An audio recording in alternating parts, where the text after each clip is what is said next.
Hey guys, welcome to the next tutorial of ethical hacking and penetration testing via Kali Linux. So in this tutorial, we will be taking a look at how actual the DNS communication works. The DNS protocol, that is the domain name system, and as defined by the in the RFC 1034 and 1035, is what some consider one of the most important protocols in use by the internet. This is because DNS is the, you can say, as proverbial molasses that holds the bread together. In a nutshell, whatever you type in the web address such as http://www.google.com into your browser, a DNS request is made to a DNS server in order to find out the IP address that name resolves to. This is because routers and the devices that interconnect the internet do not understand google.com. They only understand IP addresses such as 74.125.95.103, and that's for Google. So if you go ahead and check over here, I'll just go ahead and show you. Instead of typing that, if you go ahead and type 74.125.95.103, let's see what happens. Because this is an IP address of google.com, and I don't know. Okay, my bad. If I just go ahead and show it out to you, perfect. It should actually open google.com, but let's check what's the problem over here. And yeah, whois counter JFK. So it should show me that this is the IP address of google.com. It's way too slow, I believe. Okay, yeah, perfect. As you can see, this is the IP address. The host is the same, and United States. And so whenever you go and type google.com, it will search which IP address is registered to google.com, and no matter what the name is, the name will not be similar for any kind of website. It may be like google.com, google.org or something like that, but no matter what happens, the name will not be the same, because the name goes ahead and provides the IP address a unique identification when the DNS tries to go ahead and gather any information related to that. That is the reason. Let me just start. Okay. So this is so the routers understand only the IP address and not the actual name, and later on the name which is registered under the IP address will get converted to the IP address, and the router will then be able to identify how what exact the DNS is of an IP address. So DNS server itself works by storing a database of entries, which is called as resource records of IP addresses, to DNS name mappings, communicating those resource records to clients and communicating those resource records to other DNS servers as well. The architecture of DNS servers throughout enterprises and the internet is something that can be a bit complicated. As a matter of fact, there are a number of books dedicated to DNS architecture. I will not cover the architectural aspects or even the different types of DNS traffic. You can review that various DNS traffics related to RFCs later on their own website. But we will be taking a look at the basic DNS transaction, and this is how it looks like. DNS client and the DNS query the response. So DNS functions in a query response type format. A client wishing to resolve a DNS name to an IP address sends a query to the DNS server, and the server sends the requested information in its response. From the client's perspective, only two packets that are seen are this query and response only.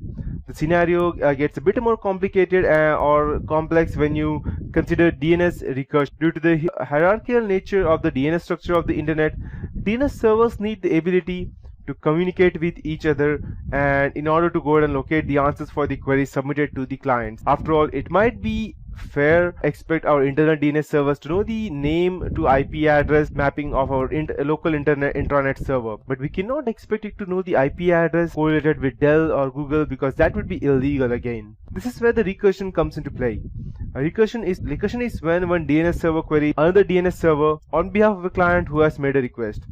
Basically, this turns a DNS server into a client itself, as you can see in this system, this one perfectly. Okay, and spoofing DNS, there is more than one way to skin a cat totally, and there is definitely more than one method available for performing DNS spoofing. I will be using a technique called as DNS ID spoofing now. So, and before I proceed, as you can see, this is the local DNS server, this is the client, and this is the external DNS, and this is the attacker. So I will normally go ahead and relocate everything from over here in this way. So I will not directly send this to if it asks for Yahoo, I will not send it to Yahoo. I will send it to my own website, which is fake. The user will log in or do whatever he wants to, and I will get all the information there, and then I will redirect it to yahoo.com. The same way it works. I am the local DNS server, which is the attacker. A response query is sent, the query response comes back, and I send it back to the client. That's how it works. So there's more than one way, as I told you, and every DNS query can be modified or changed depending upon the tools that you have. Every DNS that is sent out over the network contains a uniquely generated identification number that's purpose is to identify queries and response and tie them all together. This means that if our attacking computer can intercept a DNS query sent out from a target device, all we have to do is create a fake packet that contains that identification number in order for the packet to be accepted by that target. And I will complete this process by doing two steps with a single tool. First, I will ARP cache poison the target device to reroute its traffic through our attacking host so that we can intercept the DNS request. Then we will actually send the spoofed packet. The goal of this scenario is to get the users on the target network to visit our malicious website rather than the website they are attempting to access, as you can see over here in this figure. The DNS spoofing attack using the DNS ID spoofing method, there are very few different tools available over here in total. So there are different types of tools available can be used to perform DNS spoofing. I will be using the ItterCap, which has both Windows and Linux version, and it has a graphic user interface as well, so it will be easier for you to understand. And you can download ItterCap from its own website. I'll show you if you're using a Windows version. Probably not, because this tutorial is for Kali, but still, if you need some time, then you can go ahead and see at SourceForge website. And you can go and download the star.gz if you're using it on Linux or something else, or Debian, something like that.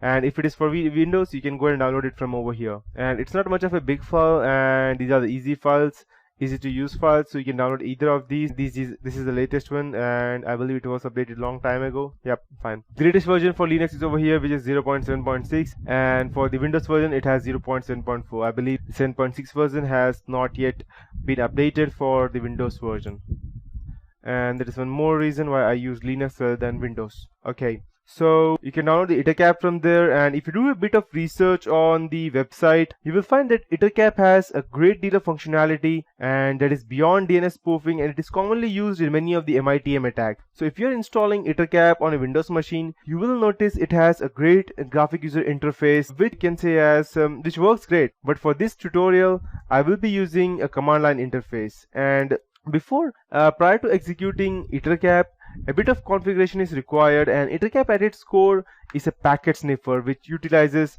various plugins to do the various types of attacks it can perform.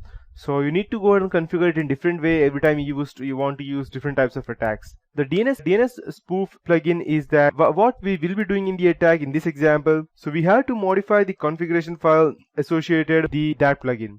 On a Windows system, this can be located at C program files, ItterCap ng share letter.dns, and if you're using Windows at Kali Linux, you can find it at root/user, that user means usr /share /ItterCap /Itter.dns. And this file is fairly simple and contains the DNS records you wish to spoof.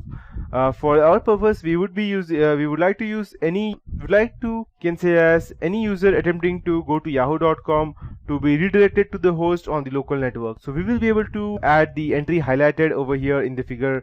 In this figure, as you can see, this is the IP address and this is the original yahoo.com. So every time the user tries to connect to this part, it will be redirected to us. That's how it will work. And these entries basically tell the DNS spoof plugin that when it sees a DNS query for yahoo.com, or let's say www.yahoo.com, for an 8 type resource record, it should supply the IP address 172.168.1.1.6.100 in response. In a realistic scenario, the device at 172.168.1.1.6.100 would be running from some form of web server.